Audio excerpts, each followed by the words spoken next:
Olá a todos e bem-vindos a um episódio especial, onde compartilho minha conversa com Leandro Cuccioli, vice-presidente sênior de Desenvolvimento Corporativo, Estratégia, Sustentabilidade e Relações com Investidores da Mercado Livre, a empresa mais valiosa da América Latina. Nós falamos sobre tudo relacionado ao Mercado Livre, agora em 2026, o ciclo de investimentos, porque eles realmente não se importam tanto com a dor de curto prazo, mas sim focam no ganho de longo prazo. Nós falamos sobre tudo o que você precisa saber sobre o Mercado Livre se você é um investidor, ou talvez se você apenas tem interesse na empresa. Espero que você aproveite essa conversa. Podemos começar direto com provavelmente a mais fácil, que é simplesmente falar sobre o primeiro trimestre do ano, o início de 2026, o que você está vendo do seu lado. Os investidores já viram o relatório do primeiro trimestre e as declarações prospectivas. Então, o que você está vendo agora, desde o início do ano, puramente de uma perspectiva interna? Estou vendo muito progresso nos negócios e acho que os números falam por si só, certo? Tivemos um crescimento de receita de 49%, o que para uma empresa com 27 anos de existência é bastante notável. Tudo ao redor do Mercado Livre e do ecossistema está funcionando a todo vapor, certo? Quero dizer, só a carteira de crédito crescendo 87% usuários aumentando. Então estamos muito satisfeitos com o que estamos vendo. É o resultado de várias decisões que tomamos nos últimos anos, e podemos entrar em mais detalhes sobre isso. Mas claramente estamos em um estágio em que nossos mercados ainda estão em uma fase muito inicial de desenvolvimento. E se tomarmos as decisões certas, acreditamos que temos pela frente, sabe, 3, 4, 5 vezes esse tamanho, certo? O que eu sei que é um pouco louco de se pensar, já que a empresa já é grande, mas ela pode se tornar uma empresa de US$ 1 trilhão e não de 100 bilhões. E acho que é isso que temos tentado transmitir a todos com base nos resultados que estamos vendo. Sim, quero dizer, acho que vocês são uma das únicas empresas no planeta com agora 29 trimestres consecutivos de mais de 30% de crescimento. Acho que vocês são a única, mas não tenho certeza. Mas pela nossa lembrança, somos a única. Mas se formos, vai ser um grupo bem seleto. Acho que isso é um testemunho da forma como gerenciamos o negócio. Claro, a oportunidade de mercado que teremos pela frente.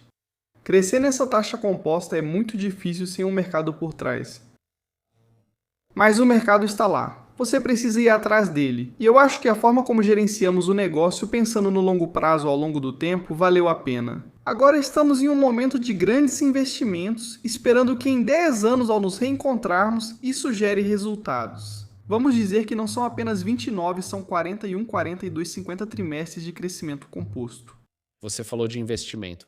Agora a Meli está em mais um ciclo de investimentos, não é o primeiro. Toda a rede logística levou tempo para ser construída. Ciclos de investimento anteriores já ocorreram, mas neste momento parece que o mercado está vendo, ok, vemos o crescimento, mas também vemos o investimento impactando as margens. Neste momento, como a Meli está equilibrando isso, dizendo que precisa investir, já que essa estratégia funcionou antes, quando você acha que esta é a melhor estratégia agora?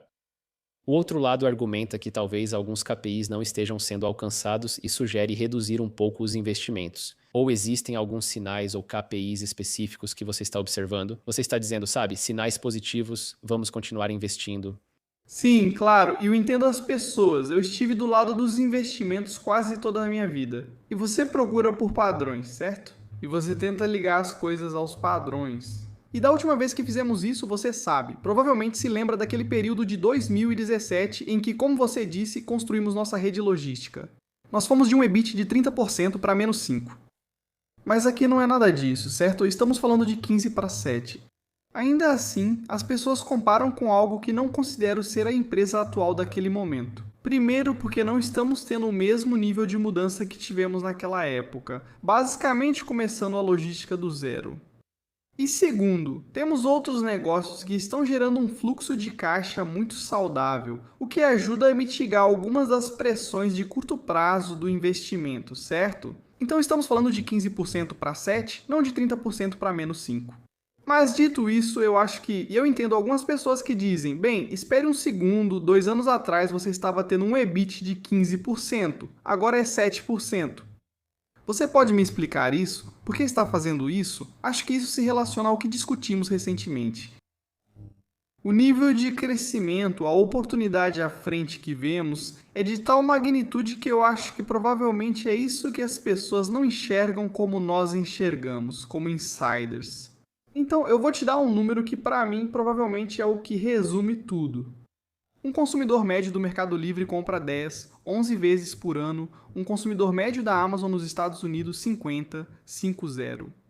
Lá fora, ocorrem 5 vezes mais transações.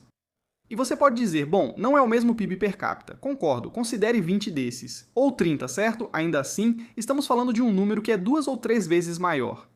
E para fazer isso, é claro que toda vez que removemos atritos, e na região ainda existem atritos, eu sei que já é 2026, mas logística ainda é um problema. Acesso ao crédito, financiamento e meios de pagamento ainda são desafios. Apenas 15% dos mexicanos têm cartão de crédito, por exemplo. Então, toda vez que fizemos isso, desbloqueamos mais uma camada de crescimento.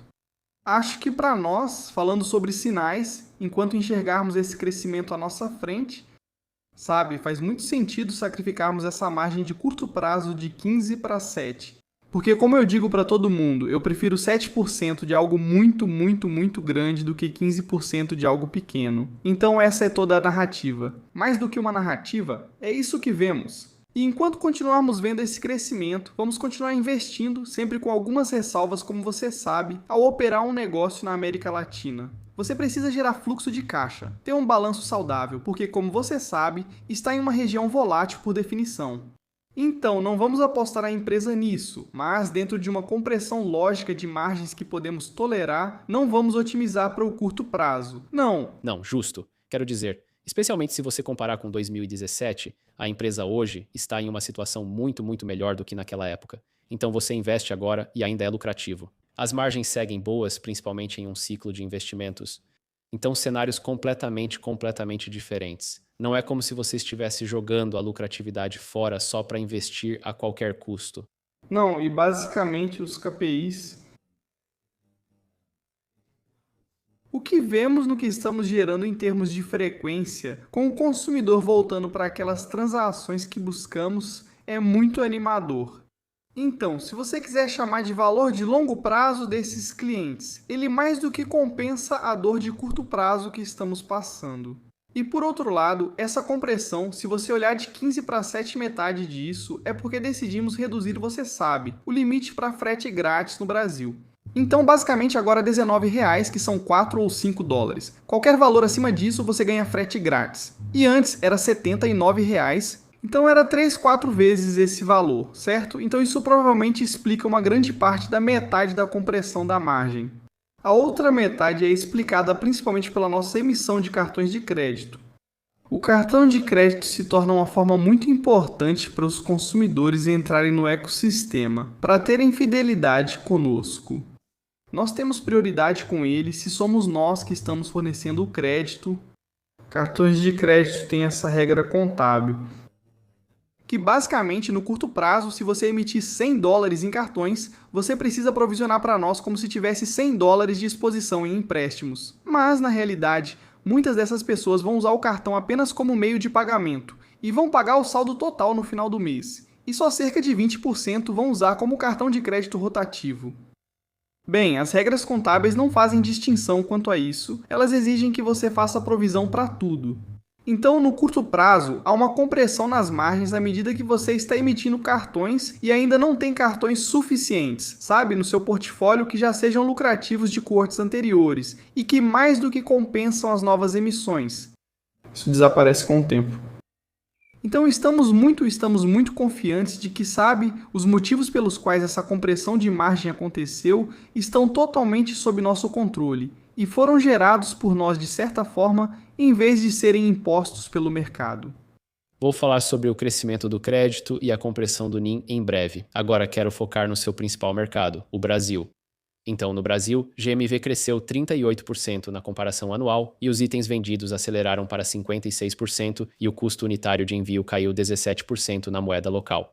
Agora, o que dá a Meli confiança de que esse modelo continua basicamente se autofinanciando à medida que o volume escala, ao invés de se tornar um peso para a lucratividade? Do jeito que eu vejo, o que acontece com a rede à medida que você escala é que ela se torna mais eficiente. E podemos entrar em muitos detalhes sobre por que isso acontece. Mas basicamente, como você viu, o custo unitário de envio caiu neste trimestre, mas não foi o único trimestre em que isso aconteceu.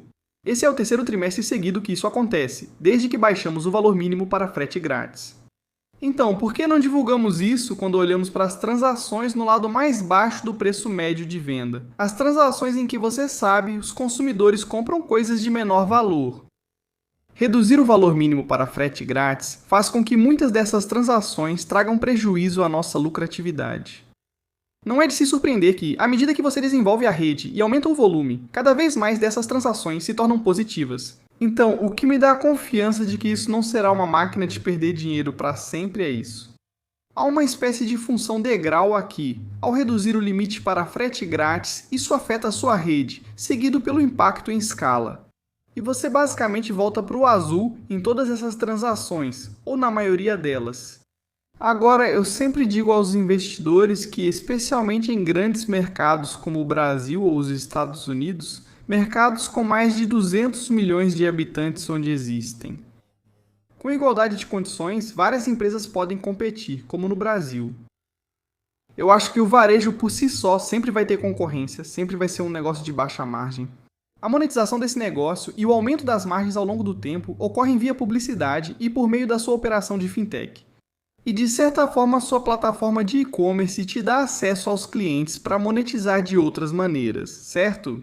Então, é isso que eu estou dizendo para todo mundo. Olhem isso de uma forma holística, porque é assim que fazemos e é assim que achamos que essas estratégias fazem sentido, não de uma maneira isolada, olhando só para o lado do comércio. Certo, então é mais sobre abrir as portas para mais consumidores, mais volume, o que significa que você também pode aumentar seu negócio de publicidade, assinaturas, etc. É isso. Porque basicamente hoje temos 125 milhões de clientes na América Latina, mas estamos crescendo, você sabe, de 25 a 30% de novos clientes entrando.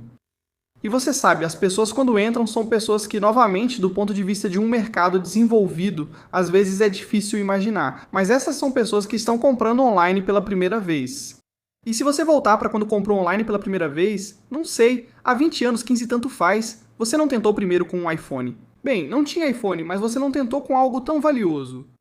Você só testa as águas e aí chega no dia seguinte, então você fica mais confiante e faz de novo. Então, o que acontece aqui é que você está trazendo consumidores ao abrir esses portões. De certa forma, você está indo atrás desse mercado que sabemos que existe, onde hoje apenas 15% das transações são online, o que significa que 85% são offline.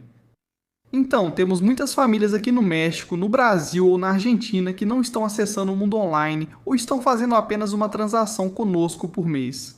Ao reduzir o valor mínimo para frete grátis, ao facilitar, o que estamos dizendo para você como cliente é: venha e venha com frequência, certo? E esse é todo o jogo que estamos jogando, porque sabemos que com o tempo, aquela pessoa que veio pelo colar de $2, eventualmente vai vir pelo iPhone, porque você cria essa frequência e essa lealdade. Ok, faz sentido. Você basicamente reduz a barreira de entrada. Você os atrai, eles têm a experiência, veem o ecossistema e isso continua se tornando algo maior e mais lucrativo para o Meli. Faz total sentido. Já vimos outras empresas fazerem exatamente a mesma coisa. E isso se tornou, quero dizer, a Amazon, por exemplo, se tornou um enorme sucesso nos últimos 26 anos, mais ou menos. Sim, e de certa forma é meio que a mesma cartilha, porque basicamente sabemos que uma vez que você entra no ecossistema, se dermos motivos fortes para você permanecer nele, por que você sairia? Se você tem os melhores preços, os melhores prazos de entrega, oferece financiamento, pagamento e agora até damos um programa de fidelidade que permite que você tenha benefícios fora da nossa plataforma. Bem, na próxima busca você começa no Melee, é isso que queremos, certo? Assim criamos uma fidelização do cliente. Mas para isso você precisa usar a nossa plataforma pela primeira vez. Sim, não, eu concordo. Tenho um item comprado no Meli porque minha família no Brasil comprou uma camisa do Brasil do Thiago Silva para mim. Então eu posso dizer que contribuí um pouco para alguns desses agora. Não, isso foi acho que 3 anos atrás, algo assim, 2 anos atrás talvez. Você não pode, estou com os números. Então precisa comprar de novo. Eu preciso comprar de novo. Quero dizer, depende do sucesso do Brasil, acho, na Copa do Mundo. É, Mas mudando um pouco para o lado do crédito, porque a gente falou um pouco sobre isso. Então, a carteira de crédito cresceu muito rápido, quero dizer, ainda está crescendo rápido, mas o NIM caiu, as provisões aumentaram. Como os investidores devem analisar esse equilíbrio? O que é estrutural por causa do mix e da estratégia? E o que é mais temporário ou cíclico nisso? Quero dizer, acho que nesse ciclo em que estamos.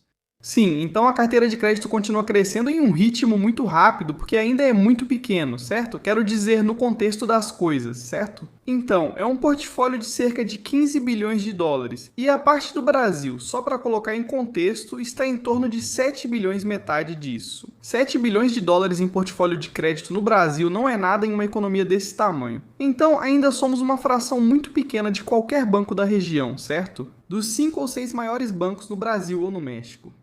Então, os números vão continuar sendo bastante impressionantes por um tempo, certo? Porque, sabe, estamos emprestando para uma base de consumidores que está no nosso marketplace. Essa é a nossa vantagem competitiva. Nós não vamos ao mercado aberto e damos cartões de crédito para pessoas na rua. Oferecemos cartões de crédito para quem demonstra comportamento confiável em nosso ecossistema, o que nos permite assumir esse risco. Essa tem sido nossa receita desde o início e por isso funciona tão bem. E eu não vejo isso mudando no curto prazo.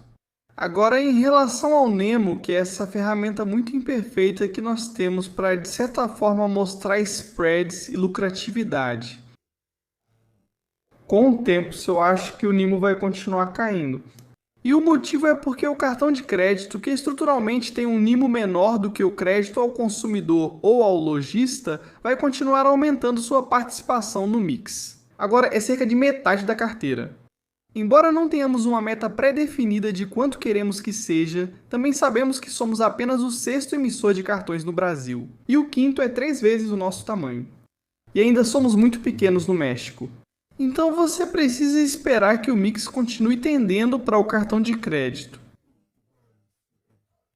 E isso significa que o NIM em si, esquecendo os movimentos trimestrais que vou explicar agora, vai cair, mas sobre uma base muito maior. Estamos fazendo isso pelo mesmo motivo, certo? A fidelidade que você tem com um cliente com relacionamento de cartão de crédito é muito diferente da de um cliente no modelo compre agora e pague depois.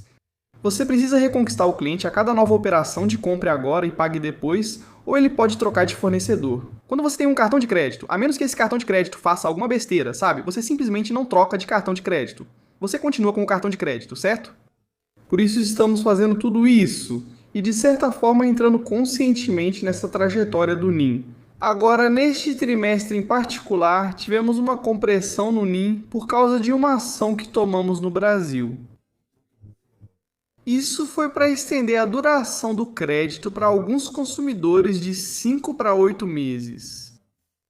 E fizemos isso porque vimos que na realidade temos esses casos. Já tentamos isso em outras regiões. Em clientes selecionados, quando estamos confortáveis com o risco, aumentar esses 3 meses nos permite emprestar muito mais. É como o valor vezes, sabe? A duração que maximiza o relacionamento que você já tem com o cliente que você já conhece. Sim, é preciso provisionar mais logo de início, pois com esse cliente você provavelmente assume mais risco, certo? Quero dizer, estou te emprestando dinheiro por 5 meses e depois por 8 meses, assumindo mais risco com o mesmo perfil de risco que é você. Tentamos explicar que agimos conscientemente para maximizar nosso relacionamento com esse cliente. Agora, acho que isso é mais resultado de uma ação que tomamos no primeiro trimestre do que de uma razão estrutural, como expliquei no caso do cartão de crédito, que é estrutural. Certo, quero dizer, o portfólio ainda é muito lucrativo, então a decisão faz sentido. Ouvi pessoas dizerem que mesmo aumentando de 5 para 8 meses, ainda é menos que muitos concorrentes. Isso é verdade? Sim, quero dizer, todos os nossos produtos de crédito são de prazo muito curto, sabe? Comparado a um banco normal de certa forma, né? Então, se você olhar para o produto mais longo que temos em nosso portfólio, são os financiamentos de carros, mas eles representam apenas 150 milhões de dólares dos 15 bilhões que eu mencionei. O próximo fica entre 3 e 6 meses, um pouco mais, porque principalmente os clientes que pegam empréstimos conosco são nossos vendedores, para capital de giro, ou consumidores que estão tentando financiar suas compras no Mercado Livre. Então isso nos permite reagir rapidamente quando vemos uma mudança nas condições macroeconômicas. Isso é outra coisa que preocupa os investidores, principalmente os de fora da região.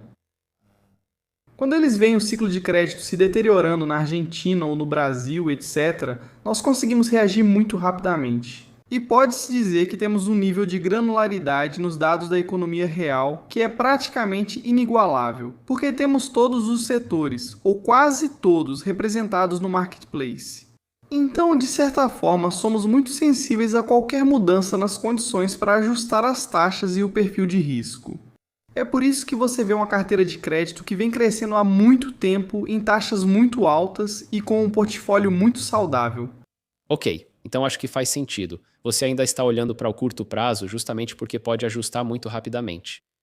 Já existem sinais de que vocês aprenderam algo com isso ou é só por enquanto? Ainda é muito cedo por causa da estratégia de mudança? Eu diria que é muito cedo. E a gente sabe pela experiência que tivemos em outras regiões, certo? Que, de novo, é como o limite para frete grátis, né? É uma dor de curto prazo por um ganho de longo prazo? Sim, mas a gente sabe que toda vez que na região, principalmente onde 50% da economia está na economia informal, então, basicamente, pessoas que não têm comprovante de renda não podem ir a um banco e pedir um empréstimo quando? Quanto mais desenvolvemos nossa capacidade de avaliar risco e conceder crédito da maneira correta, criamos um relacionamento muito mais forte com esse cliente. Aí vemos isso também no GMB, no Marketplace, certo? Então, é uma visão bem ecossistêmica. Se você oferece crédito e é bom nisso nessa região, você se torna o principal para o cliente, que é o que você quer. Ok, justo, eu acho. Hoje em dia sempre temos que perguntar e falar sobre ganhos de produtividade com IA e coisas desse tipo que eu imagino que existem dentro do Mercado Livre, dentro, quero dizer, do braço fintech e também na logística. Provavelmente vocês estão usando IA. Como? Como você pensa sobre essa interação de longo prazo entre comércio e fintech? Você observa os ganhos de produtividade com IA dentro do Meli? Então, uma coisa é o curto prazo e outra é o longo prazo, certo? No curto prazo. E nós acabamos de publicar hoje um podcast que fizemos com o GP de um fundo chamado Gradient, na região da Bahia, no qual acabamos de investir. Falando sobre produtividade no curto prazo, estamos vendo em nossa comunidade de desenvolvedores e em toda a empresa uma adoção massiva de IA, certo? Nós somos, digamos, uma das maiores implementações do Cloud Company Work, com 31 mil pessoas. 31 mil pessoas em muitos lugares usando o Cloud Global Work.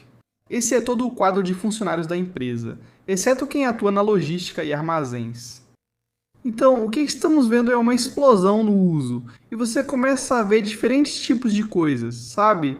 Mais código escrito por IA, mais deploys, as pessoas tendo tempo livre para fazer mais coisas em toda a empresa.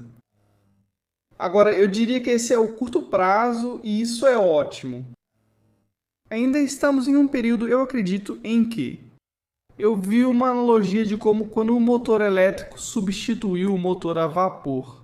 Por algum tempo, as fábricas não viram o salto de produtividade que esperavam, porque o layout era muito diferente e você tinha que se adaptar a um novo tipo de maquinário e a um trabalho mais distribuído, etc. Acho que isso está acontecendo agora com as organizações. Chamamos de reconfiguração da gestão. Precisamos repensar como. O que faz um gerente? Quantas pessoas ele lidera? Como você vê seu grupo de agentes e equipe? Então eu acho que enquanto estamos nessa explosão do faça você mesmo agora, os próximos 2, 3 anos vão ser incríveis. Porque você vai ver a segunda onda disso, na qual as organizações se adaptam para aproveitar ao máximo o ganho de produtividade dessas ferramentas. Porque no final das contas, a produtividade é como uma corrente feita de vários elos. Se houver um elo fraco, é ele que vai determinar a produtividade de tudo, certo? Acredito que agora o foco é a gestão da mudança na organização, mais do que a próxima grande guerra dos relógios, que certamente virá. Mas eu sou muito otimista em relação a isso e ao que podemos criar com isso agora, a longo prazo. Eu acho que no final das contas nós temos uma riqueza de dados do consumidor, tanto do nosso braço de fintech quanto do nosso braço de comércio. Que sinceramente estamos apenas arranhando a superfície em termos de aproveitamento, certo? Em termos da personalização que podemos criar para esse consumidor. Sabe, você ainda é um cliente do Mercado Pago e um cliente do Mercado Livre. E embora façamos muitas coisas para, sabe, interligar, eu diria que estamos em 1 ou 2% do que deveríamos fazer. E eu acho que a IA nisso é bastante crucial, porque quanto mais pudermos implementar assistência e personalização, digamos, no front office, etc., e tivermos toda essa riqueza de dados de conhecer você em todo o ecossistema. Bem, isso deveria nos dar a capacidade de proporcionar uma experiência única. Uma experiência em que você sente que o Mercado Livre está um passo à frente em conhecer suas necessidades, certo?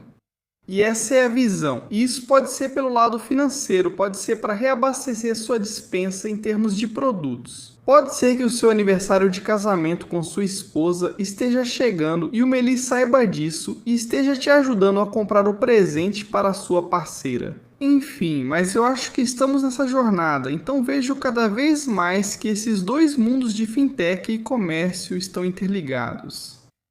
E eu acho que o óleo da máquina são os dados. E a IA faz com que esses dados se tornem, sabe, utilizáveis para nós na criação do que podemos chamar de experiências hiperpersonalizadas. Se é que você me entende. Sim, não, quer dizer, essa parte faz sentido. Acho que toda empresa com ecossistema entende isso. No final das contas, você gostaria de ter os produtos ou serviços mais personalizados possíveis para o cliente. Se você abrir o aplicativo, ele é muito personalizado, com base no que você tem feito, no que você tem comprado, talvez no que você tem vendido, e dá para ver isso, então faz total sentido. Claro, isso vai levar tempo, mas o que você disse no começo é algo que eu nunca tinha pensado. Se você integra uma cadeia de suprimentos e utiliza trabalho colaborativo em nuvem com IA, assim como outros envolvidos. Mas aí uma das partes da cadeia não está usando e é por isso que as coisas estão desacelerando.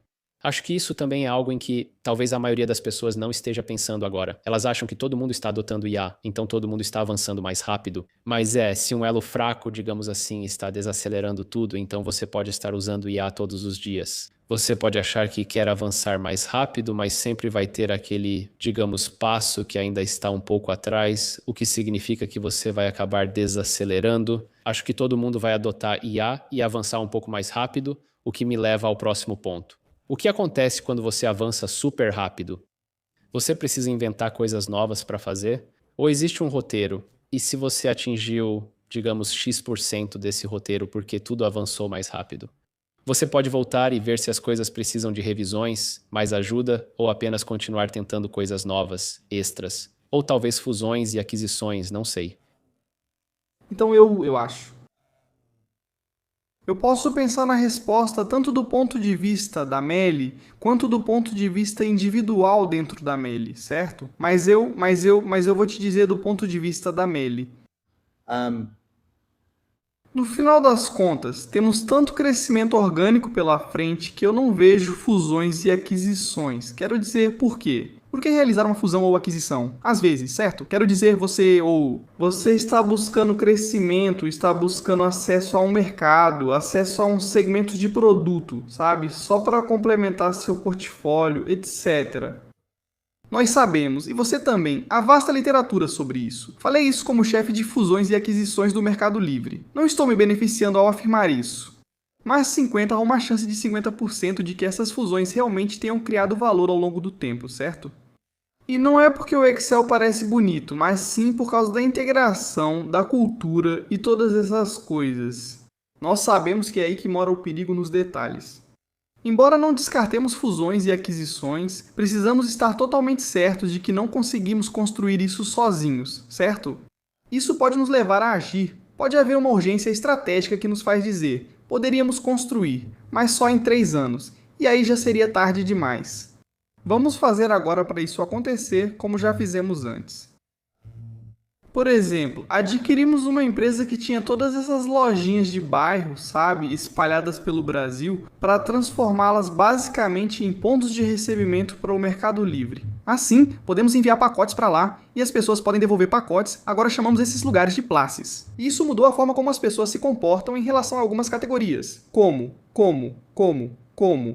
vestuário. Porque eles sabem que é fácil devolver depois, certo? E lá, você tinha uma empresa que nós adquirimos, ou o principal adquirente no Chile, sabe? Dizia, Olha, vai levar anos para chegarmos a uma boa posição em adquirência, mas aqui está essa empresa à venda. Vamos trazê-la para que possamos continuar fazendo isso agora. Acho que o caminho de fato vai continuar sendo construir por conta própria, por causa de tudo o que ainda temos pela frente. E só para te dar outro número que para mim é meio impressionante. Se considerarmos os países onde não atuamos ou temos pouca presença, não possuímos o ecossistema completo. E se você somar a população desses países na América Latina, eles somam outro México tipo 130 milhões de pessoas.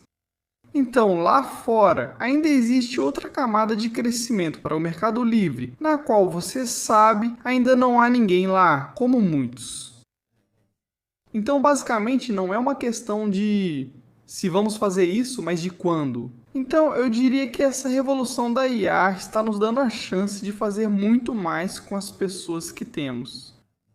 E basicamente, algumas das coisas que pareciam distantes no futuro, agora você pode avançar mais rápido em nível individual. Voltando à sua analogia, acho que é a mesma coisa, quero dizer, você sente. Talvez você sinta que está 3, 4 vezes mais produtivo, mas sua equipe não está 3, 4 vezes mais produtiva. Por causa novamente da questão da interdependência, certo? Então eu acho que estamos em um momento de um pouco de ansiedade, eu sinto, entre o que vemos que podemos fazer individualmente e o que achamos que deveríamos estar experimentando como uma organização inteira. E todas as organizações estão no meio disso, certo? Por isso digo que nos próximos anos teremos grande adaptação nas formas de trabalho. Não, justo. Falando sobre os próximos anos, se avançarmos alguns anos, digamos 2030, 2031, o que precisaria ser verdade em termos de escala, margens, geração de caixa, para que você olhe para trás agora e diga que, ok, esse ciclo de investimentos fez muito sentido. Então, 2032 impressionante que esteja a quase 5 anos de distância. Sabe, parece um ano de ficção científica, mas não está muito longe. Olha, eu acho que se você compor o número do crescimento que estamos tendo, sabe? 30%, 20, 30%. Em 5 anos você rapidamente chega a mais de 2, quase 3 vezes, sabe? Qualquer métrica, certo? Então eu consigo ver uma Meli que até 2032 provavelmente será 3 vezes maior, certo? E isso significa que nós, de certa forma, chegamos mais perto daquele objetivo que eu te falei sobre a frequência dos consumidores com a gente, certo? Então temos pessoas fazendo suas compras de supermercado com a gente, comprando itens essenciais do dia a dia. Provavelmente atendendo algumas das suas necessidades de saúde em farmácias, em planos de saúde, o que for, certo? E eu acho que isso também vai mostrar que temos um portfólio completo em todos os países, com todos os produtos financeiros de que você precisa. Vivemos uma vida moderna e ainda desenvolvemos esses produtos. O ecossistema ainda não está completo em todos os lugares. Lançamos o cartão de crédito na Argentina em agosto, mas ainda não temos no Chile nem na Colômbia. Então acho que vocês vão nos ver provavelmente 3 vezes maiores e sabe, com um ecossistema muito mais robusto do que hoje. O que eu tenho certeza que não vai mudar é que vamos continuar tentando ter o melhor preço, ser os mais rápidos na entrega na região e oferecer as melhores opções de financiamento. Eu não vejo isso mudando, certo? Agora, qual que é a cara disso? O que significa ser o mais rápido vai mudar? O significado de ter as melhores opções de financiamento provavelmente mudará um pouco. E claro, eu acho que o nível de intimidade que vamos conseguir ter com o cliente através dos dados que discutimos antes é de um nível que é difícil de imaginar hoje, certo? Quero dizer, se você pensar em 5 anos, é assustador imaginar o quanto podemos estar no centro da vida dos usuários, assustador de um jeito bom, porque eu acho que podemos resolver, podemos tirar muita fricção da vida das pessoas. Ainda existe muita fricção a ser removida em grande parte da América Latina. Quero dizer, 5 anos parecia ser muito tempo, mas hoje em dia 5 anos parece ser como 5 anos daqui a pouco. Podemos ter drones entregando pacotes, robôs trabalhando em fábricas e coisas assim, então quem sabe o que vai acontecer em 5 anos. Mas agora, o que você diria que o mercado não entende sobre a história do mercado livre, seja logística, crédito, publicidade, o que for? Eu tenho dificuldade em falar sobre mal-entendidos, porque pode ser que a gente não esteja explicando direito, mas eu acho que eu acho que o mercado está subestimando o tamanho do prêmio. E digo isso porque há 2 semanas em Nova York, um dos nossos principais acionistas tomou um drink comigo e me mostrou o modelo dele. E o modelo tinha, sabe, 40% este ano e depois 30% e 20% de crescimento, certo? Receita, 20%, 15%, que é algo muito normal de se fazer, certo? Sabe? Pelo menos precisa desacelerar, certo? Acho que eu disse a ele: se você acredita nisso, é melhor vender as ações hoje, certo? Porque não é o que estamos vendo. Estamos vendo um crescimento composto por muito tempo, voltando para aquele aspecto físico das coisas que eu te falei, certo? Então eu acho que é muito humano dizer, bem, isso não pode durar para sempre, certo? O que é verdade. Mas quando é que esse para sempre começa, né? E sabe, eu acho que nos próximos 5 anos, voltando ao seu 2032, você ainda vai ver muitos crescendo em taxas exorbitantes. Porque, de novo, tudo o que estamos fazendo está em um mercado muito inicial. Então eu acho que isso é algo mais difícil de entender para as pessoas. E porque, se você levar isso em consideração, mesmo com margens reduzidas, a oportunidade é imensa e é uma compra gritante. Mas acho que algumas pessoas já corrigiram as margens, mas não corrigiram o crescimento que acreditamos estar desbloqueando com essas margens. Caso contrário, por que estaríamos fazendo essa compressão de margem? Sabe o que quero dizer? E acho que é aí que está a desconexão em alguns desses modelos por aí. Ok, justo. Acho que isso também acontece em uma situação em que você só pode avançar na velocidade dos mercados em que está operando. Então, se você está tentando avançar mais rápido, mas o próprio país ainda precisa avançar muito rápido, seja em fintech, logística, o que for, acho que é aí que você pode crescer 50%. Mas se a infraestrutura não está lá, se o país não está pronto para crescer tão rápido ou ser digitalizado tão rapidamente quanto você gostaria, então acho que esse é um dos, digamos, obstáculos para o crescimento da Meli. Acho que, quero dizer, temos dois tipos de restrição ao crescimento, por assim dizer, ou um limite de velocidade. Um seria o lado industrial do mercado livre, como você apontou, certo? No final das contas, estamos movendo átomos, pacotes e coisas. Então isso não é IA. Quero dizer, ainda precisa de vans, armazéns e essas coisas. Então, a velocidade com que você pode digerir essas coisas, até mesmo encontrá-las em um lugar como São Paulo ou Cidade do México, etc., mostra a velocidade máxima para você absorver suas políticas e eliminar atritos. Se amanhã você conseguir reduzir o frete grátis a zero, seja lá o que for, vai ter uma avalanche de pacotes chegando para você. Você não vai conseguir lidar com eles. E aí você acaba comprometendo seu NPS ou sua promessa. E basicamente você está dando um tiro no próprio pé. Então, existe uma velocidade de crescimento que sempre vamos tentar maximizar. Aliás, mas isso é determinado, digamos, pelo mundo real, pelo mundo físico. E por outro lado, no lado fintech, é pelo nosso apetite de risco, voltando à forma como gerenciamos a empresa. É muito fácil aumentar a carteira de um negócio fintech. O problema é receber o pagamento. Então, claramente, isso é mais, e a oportunidade é enorme, certo? Com apenas 15% dos mexicanos com cartão de crédito, certamente muitos na rua não têm e vão aceitar. Agora, eu acho que muitos deles não vão pagar e nós vamos ter um problema. Então, aí eu diria que é mais o nosso limite de risco e tolerância para garantir que estamos gerenciando a empresa da maneira certa do que a oportunidade ou o lado físico. No comércio, há um lado físico nisso que é inegável. Sim, não, faz total sentido. Se você quiser acrescentar algo, acho que agora é a hora. Quero dizer, acho que o futuro da Meli é muito promissor. Acabei de conferir. Agora é uma empresa de 86 bilhões de dólares. Como você disse, acho que pode valer muito mais no futuro, porque o mercado total endereçável é muito, muito maior do que o que a Meli alcança atualmente. Então, a curto prazo, como você disse, dor no curto prazo, ganhos no longo prazo, eu acho que o futuro é definitivamente promissor para a Meli.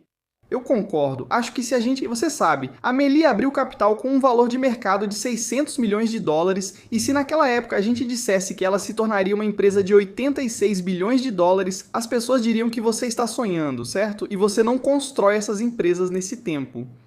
Aqui estamos. Quando falo em 1 trilhão, não é leviano, pois com o crescimento composto ao longo do tempo, se chega lá mais rápido do que muitos imaginam. E eu acho que para mim, se mantivermos a fome, a humildade e a cultura que temos, está nas nossas mãos, é só fazer. Agora, essas coisas são muito importantes de manter. A cultura, a humildade, a paranoia de saber que um dia outro concorrente pode aparecer e ser melhor do que você. E você não pode descansar sobre os louros, certo? Quero dizer, você sabe, varejo é um jogo muito intenso e você precisa estar no topo do jogo. Acho que temos o time certo e a oportunidade está aí. Eu concordo. Ótima maneira de terminar. Agradeço por dedicar um tempo para falar sobre a Meli, uma das minhas empresas favoritas de acompanhar, mesmo sem ter acesso a ela. Mas para mim, acho que é um investimento que vale a pena para mim. Então, mais uma vez, obrigado por tirar um tempo. Obrigado por nos receber. Foi um prazer.